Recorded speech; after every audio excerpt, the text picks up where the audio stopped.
All right, now let's go and see how Twitter reacted to the game yesterday. All right, so first of all, we've got Nathan Clarkson. I'm ready for Kulusevski at right wing back. And to be honest, I'm ready for this as well. I think it could even be a case of going 3-5-2 and putting Kulusevski at wing back. I think 3-5-2. I think that's something we can do. What, put Winks in? Yeah, because I feel like if you're playing 3-4-3 with Kulusevski at wing back, we might still be a bit too exposed, and maybe it might expose Kulusevski defensively. But if we play 3-5-2 with three midfielders there, I think that could be a good way to balance it out a bit. So what you're saying is Lloris in goal, Kulu right wing back. Who's at left wing back? Sessegnon or Reggie. Sessegnon or Reggie. The back three is the back three. Same as the middle two, and then Kane and Son up top. Well, with Winks in there as well. Yeah, a middle three with Winks, yeah. Yeah, Winks there, and then Kane, Son, and Kulusevski. Yeah, and if both Kulusevski can be a de facto winger, despite playing 3-5, despite being right wing back, that could be something to make us a bit more unpredictable. Because at the moment, it could give us a bit more control midfield, may allow us a bit more build-up play, and hopefully we'll still maintain that threat. Because if Kulusevski plays high, we still have that threat of those three potentially. I wouldn't be against that. I mean, it's got to a stage now where we have to try something different. We just have to. And or even if we do play Kulusevski on the right and Lucas Moura up front as well, it might mean we throw a bit more caution to the wind in defensively, but it does give us more options offensively, and all of a sudden we might look a bit more threatening, and it might give defenses something more to think about. Yeah, so I mean that's something I'm willing to try this one, because Emerson is just a liability. Agreed. And this next tweet proves it. This is a Premier League footballer. This is just before Emerson went off. Oh, this is the pass, is it? Just the simple pass, and he just can't play it. Like, it's unbelievable. Just look at that. That was the last thing. That was the last thing he did. Just straight out of play. So frustrating. These are the remaining fixtures now, with Arsenal having a 2-point lead. Obviously, Spurs got Leicester, Liverpool, Arsenal, Burnley, Norwich. Arsenal have West Ham, Leeds, Spurs, Newcastle, and Everton. Look, it is on a knife edge. It's very tight. I think it is advantage Arsenal now, considering I think if West Ham weren't in Europe, I would say it's a bit more balanced. But because they are, then it's so, and that's probably so much. Well, I mean, to be honest, I'm looking at the team West Ham are playing today, and if they play that team against Arsenal, you might as well give them 3 points now. Really? Yeah. Who's in the team? It's awful. Really? It's horrendous. Yeah. So if they, to be honest, they are going to play. They'll probably play a worse team because they'll be in between the games. And they might have injuries and from the game on Thursday and whatever. But we just gotta hope they either get completely battered or completely batter. Yeah, Frankfurt. Because I'm looking at the team West Ham are playing, and it's not good. It is not good. So if they got a back three of Cresswell, Dawson, Johnson, Sufal, Souček, Noble, Masuaku, Fornals, Yarmolenko, and Benrahma. It's not good. We'll see how they play against Chelsea, to be fair. The extra inch again says, I don't believe... And obviously Chelsea go back to basics when they don't play Arsenal. Of course they do. Back to the strong team. They say, I don't believe that any of our players, aside from our front three and, to be fair, maybe Romero, are capable of beating a man before playing a creative pass. So Conte's job is creating a system where they don't have to.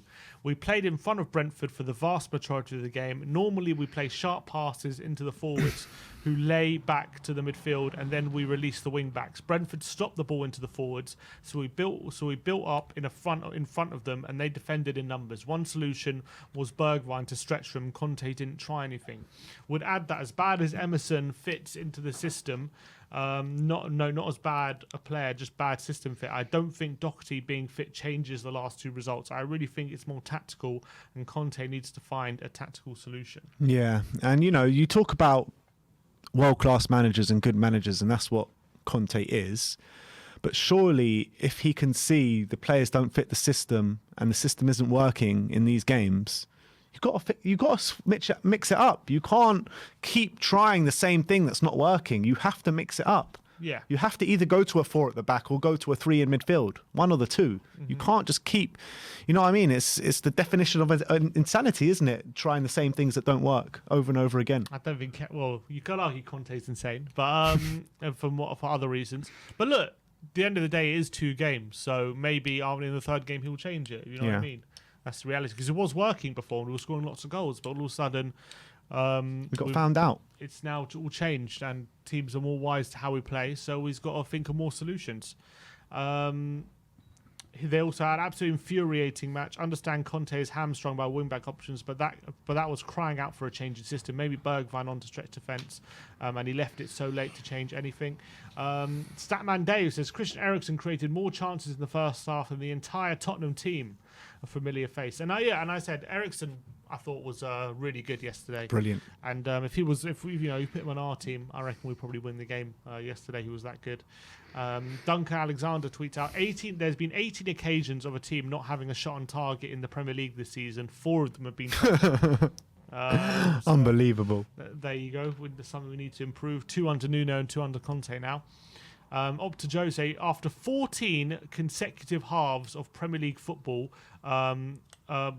after scoring in 14 consecutive halves of Premier League football, between 4-0 wins against Leeds and Aston Villa, Spurs have now failed to even register a single shot on target in the last 4 halves against Brighton and Brentford. Blip.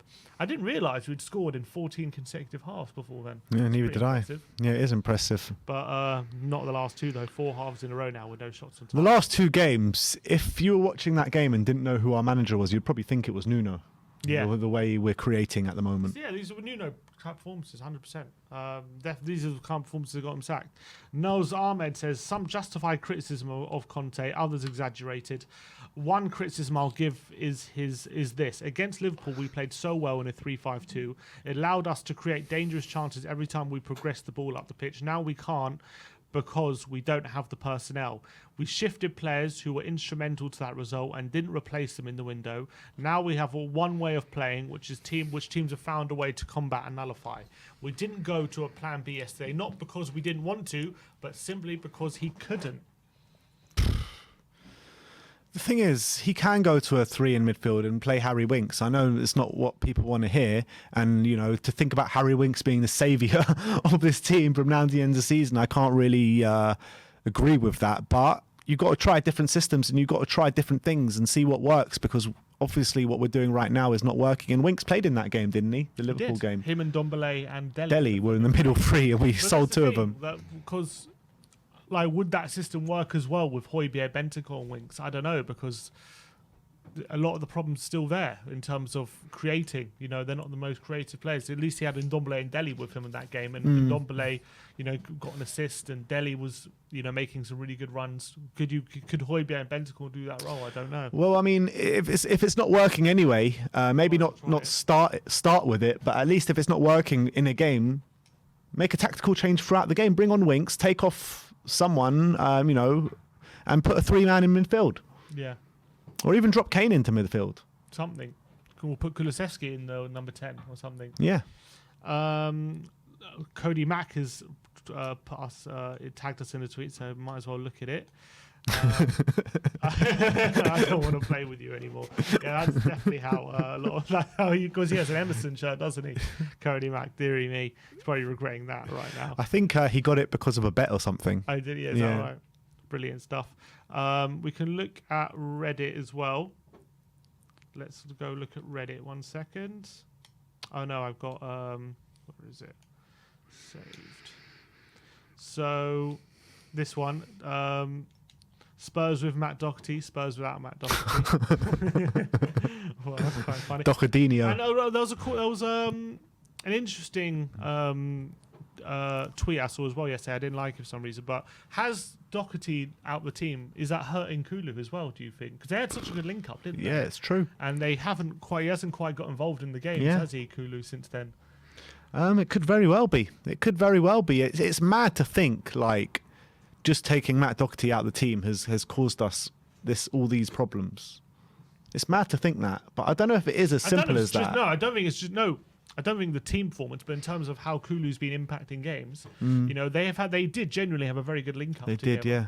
They did. Passing and moving and stuff like that. Emerson and Kulusevski can't seem to have that same impact. It seemed like Emerson had the best link up with Lucas when he first came. They seemed to link up pretty well when he first came. I don't know if he's still got a good link up play with him, but maybe Maybe we need to try just, Kulu at right wing back, Lucas or Bergwijn on the right wing, something like that. Congrats on Pochettino winning his first league title with PSG. I heard Poch got booed yesterday by PSG fans. He did. They read out his name before the game and they booed him, and then they cheered all the players. That's ridiculous. On the day they win the league. Yeah. Makes no sense. It was winnable, yeah. I don't get it. I don't know why they hate him so much, but it doesn't sound like a situation that's tenable, to be honest. Okay, here was it. Has Doherty injury affected Kulusevski? Feel like Emerson, being the garbage footballer he is, has made teams double team Kulusevski, which has affected him having a say in games now. Yeah, and he's our only competent wing back at the moment. Well, not at the moment because he's injured, but he's our only competent wing back. One of the replies Doherty. Says, yes, one thing that I did notice that Doherty liked to cut inside to his left, leaving Decky to create the width out wide on the right. This created space for both players. This is not happening with the partnership with Royale. In fact, it's the opposite. Royale stays wide to create the width, but the opposition leaves Royale unmarked out wide and doubles down on Decky to crowd him out to reduce his effectiveness and versatility. And that's true because Doherty used to, how many times did we say, he used to find himself in the penalty area and getting involved in central areas like against Everton, getting those assists and stuff. But Emerson just has one way. Stays out wide, doesn't beat a man, doesn't have the link-up play, and that must hammer hurt Kulusevski. He just doesn't have anything going forward in his locker whatsoever. Yeah. One other guy says, this is one of the reasons I'm surprised we're not seeing either Kulusevski move to wing-back with Bergwijn coming in on the right or Lucas as a wing-back. Lucas rarely stays wide and drifts inside all the time, so you'd think it would solve this issue. It's not like Emerson contributes that much defensively either. Romero covers that space well. And I agree. I agree with that as well. This is the pass map yesterday. Most passes was Højbjerg. Most XG chain was Højbjerg. Most progressive passes was Højbjerg. Most progressive passes received was Davis, and most centrally was Son. But look at Kane there. You'd think, judging by I can't see which one's showing. Kane is right there in the centre, right next to Højbjerg and Bentancur. Like, you can't really see him. He's right there. It really didn't seem like that when we were watching the game. It seemed like he was like tucked up top the whole time, waiting for the ball with three men on him the whole time. And I do agree. I think Højbjerg did play well yesterday. He was trying to play well and trying to make stuff happen, but it seemed like he was trying to do everything on his own at some points. Again, Kane, but it seems like Højbjerg, Bentancur and Kane are just covering the same spaces. There's not enough variation there. Bit difficult. Agreed. But yes, Session and Emerson were pretty similar, but it's very frustrating. But yeah, that's it really. All right. So that is how Twitter and Reddit reacted to the games yesterday.